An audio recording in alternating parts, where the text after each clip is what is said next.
দাড়িপাল্লার পক্ষে না হলে কোরআনের মাহফিল শোনার দরকার নেই, জামাত প্রার্থীর মন্তব্যে তোলপাড়।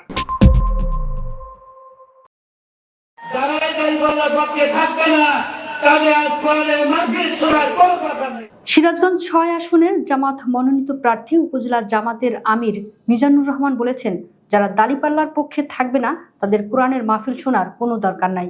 সম্প্রতি তার এই বক্তব্য সামাজিক যোগাযোগ মাধ্যমে ভাইরাল হয়েছে।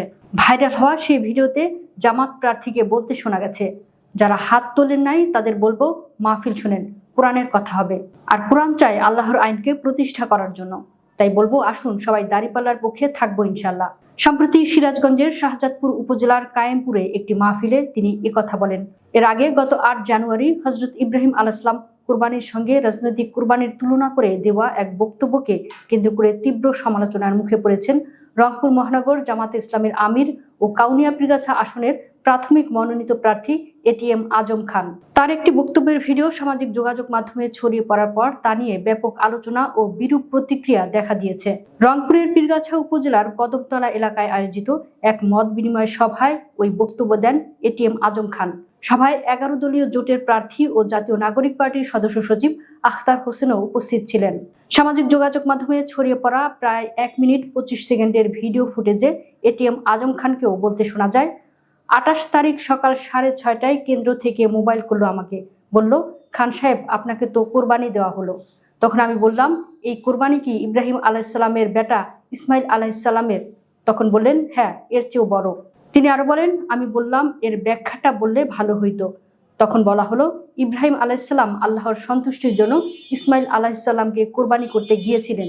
শেষ পর্যন্ত মানুষ কোরবানি হয়নি, দুম্বা কোরবানি হয়েছে। আর আপনার কোরবানি বলতে পীরগাছা কাউনিয়ার লাখ লাখ নারী পুরুষের কোরবানি, এজন্যই এই কোরবানিটা বড়। তখন আমি বললাম আলহামদুলিল্লাহ। এই বক্তব্য ছড়িয়ে পড়ার পর সামাজিক যোগাযোগ মাধ্যমে শুরু হয় তীব্র সমালোচনা। অনেকেই ধর্মীয় অনুভূতিতে আঘাতের অভিযোগ তুলে মন্তব্য করেছেন। এদিকে আবার গত ৭ জানুয়ারি ঝালকাঠি ১ আসনে জামাতে ইসলামের মনোনীত প্রার্থী ফয়জুল হকের একটি নির্বাচনী বক্তব্য সামাজিক যোগাযোগ মাধ্যমে ব্যাপক আলোচনার জন্ম দিয়েছে। তিনি মন্তব্য করেছেন, বিড়িতে শুকটান দিয়েও যদি কেউ দাড়িপাল্লা প্রতীকে দাওয়াত দেয় তবে আল্লাহ তাকে মাফ করে দিয়ে ভালো মানুষ বানিয়ে দিতে পারেন। বুধবার রাতে ঝালকাঠির রাজাপুরে এক নির্বাচনী উঠান বৈঠকে ডক্টর ফয়জুল হক এই বিতর্কিত মন্তব্য করেন। তার নিজস্ব ফেসবুক পেজ থেকে প্রচারিত লাইভ ভিডিওটি বৃহস্পতিবার রাতে ভাইরাল হয়।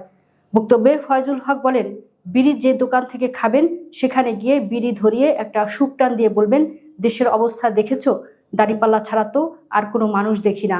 এমনও হতে পারে আমার কোনো ভাই হয়তো ইবাদত করার সুযোগ পায় নাই, কিন্তু ওই শুকটান দেওয়া বিড়ির মধ্যেও যদি সে দাড়িপাল্লার দাওয়াত দেয় এবং আল্লাহর দরবারে কবুল হয়ে যায় তবে আল্লাহ তাকে মাফ করে দিতে পারেন।